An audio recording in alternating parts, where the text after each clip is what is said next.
All right, Sunday mornings are very busy for us, especially since basketball started, so we haven't really been doing quite as many as our live audio podcast as we'd like, so we're going to get this out to you on Saturday, but like I said, look, if we were getting thousands of viewers on the simulcast, we would do it more often. We're very happy. We do get several hundred viewers and even more. We actually do go over 1,000 when it comes to the podcast. But anyway, just tell us that you like it. Give us a like. Feel free to comment, especially on the rebroadcast where most of you are watching, and we'll be happy to give you more information like this on a more regular basis. NFL injuries from Joe Duffy's Picks and OffshoreInsiders.com. Houston really banged up. Running back Lamar Miller is out against Philadelphia. Wideout Kiki Kote is now also, he's been downgraded to out. DeAndre Hopkins, who is, of course, their superstar wide receiver, cornerback Jonathan Joseph, another key player, are questionable. Odell Beckham for the Giants is now out against the Colts. Miami running back Frank Gore is expected to be 100% in a few weeks, but he is, of course, out. For the Falcons, Julio Jones has returned to practice. He did sit out as a precaution, but still considered a game-time decision against the Carolina Panthers. So keep a very close eye on that line because, as you know, Carolina Panthers will not be starting Cam Newton this weekend, and that, not surprisingly, one of the biggest line moves of the entire weekend, as Heineke is in for Carolina. So that line could, continue to adjust depending on the status of Julio Jones. Let's see. The Browns are really banged up. A bunch of guys are questionable, but nobody is listed as doubtful. So the Browns are definitely banged up, and wow. Who would have thought that they would be a double-digit favorite in a game? Vontaze Burfict for Cincinnati is listed as questionable. Some other key injuries. Todd Gurley is questionable for the L.A. Rams. All kinds of injuries, but as far as Juju Smith-Schuster is questionable for the Steelers, but he does claim on Twitter that there's no way he's going to miss this game. And Detroit has quite a few guys who are listed as questionable as well, including quarterback Matt Stafford, but look for him to probably play. Joe Duffy's Picks is 8 NFL winners for Sunday. We're even going to have a free premium pick winner for you. And by Sunday morning, we're going to add our basketball winners as well. Top NFL handicapper in history, Joe Duffy's Picks at OffshoreInsiders.com, the industry standard. And, of course, speaking of free picks, we are going to have another free pick for you. And this one is from the NFL, a pick for Sunday. Look, we have a tremendous math system that's been fantastic for us when it comes to handicapping totals. We're not going to give you the exact system. I used to do it way back in the early days. Those of you who have been following me since the score phones, I always used to get, look, I know you pay me good money. I'm like, I should tell you the exact reasons that we like a game. Understandably, we found out other handicappers were stealing our systems as computer software became more widely available, and I don't blame them. Why would you not want to get the best systems and the best picks from the greatest handicapper in the world? So we don't give the exact formulas, but basically we have a very accurate math total system. It applies in all sports. We adjust it for sports, but we compare it to the actual total. We have an under version that goes under at a 14.13 and 11.82 rate. Among the times it applies is Atlanta and Carolina to go under the 51. Once again, Atlanta and Carolina to go under the 51. The biggest public percentage moves for Sunday. There's nothing overwhelming.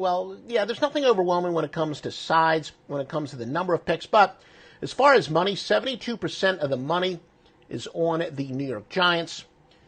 And your sharp versus square metrics, Detroit is a very strong sharp versus square play. Most lopsided picks as far as totals are concerned, only on, again, the money. It's Kansas City over, a big sportsbook liability, followed by Houston to go over. Weather, the only place expected to be a factor is going to be on Christmas Eve, a 63% chance of precipitation Denver against Oakland. Who have been the best teams to bet on and against this year? Based on the so-called sweat barometer, the best teams to bet on. New Orleans is 10-4 against the spread, covering by an average of 6.8 points per game. Seattle is 8-4-2 by an average of 5.3. Although Indianapolis is only 7-6-1, they're covering by an average of 5.1 points per game.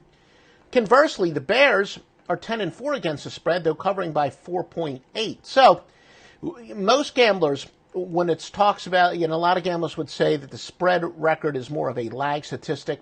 A lead statistic would be the ATS percentage. So using the sweat barometer, Indianapolis has been a much better team. Well, not a much better, but they've been a better ATS team.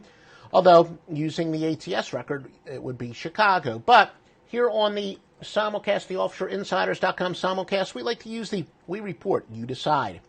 Similarly, Arizona, a decent 6-7 against the spread, but a league worse, minus 6.1 points per game ATS margin. Oakland, 5-9, minus 5.7. Jacksonville, 4-8-2, minus 5.4. Although Cincinnati has split their games, they're 7-7 this year, they're failing to cover by an average of 3.2. Now again, the people who do believe in the so-called sweat barometer or ATS margin, what they would say is Cincinnati is most likely overvalued. They're not quite as good as their spread record would suggest. Meanwhile, the Falcons, another good example, they are 4-10 against the spread, but slightly better as far as the ATS margin, failing to cover by an average of 3.1. So in that category, they're actually slightly worse than Cincinnati. Some of our ATS trends for Sunday. Jacksonville 1-16 when they're off of a loss, facing a non-divisional opponent that had fewer regular season wins the previous year. Pittsburgh has gone under 28-7 on the road. The Chiefs have gone under 21-4 as a favorite versus a non-divisional opponent that had fewer regular season wins the previous season. The Cardinals are 0-11 off a double-digit loss in which their opponent had more punts than third downs.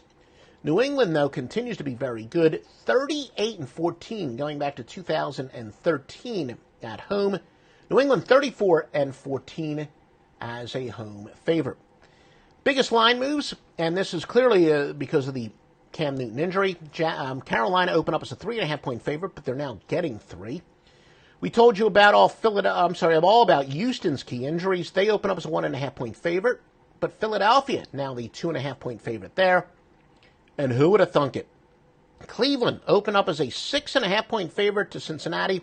They're now all the way up to a 10-point favorite, and that crossed a key number and went on another key number. So that is a very significant line move, going from 6.5 to 10. You don't usually see something that big during the regular season. That being said, that was a true opening line. Some of the sports books didn't quite open it that. In fact, let me just check around for you on that. Yeah, some places Cleveland actually opened up as a 7-point favorite, but no matter which way you look at it, very significant line move. And this one's fairly big too. New England opened up as 10.5, up to a 13.5-point favorite. Remember, thoroughly vetted sports books and the best handicappers that have been winning for you since the 1980s. OffshoreInsiders.com, where you can go, and in fact, we probably should have told you about this earlier, but you get a 100% sign-up bonus. Oops, well, we screwed up there. All right. We get a 100% sign-up bonus if you set up an account now at mybookie.ag and use the promo code Duffy, Duffy.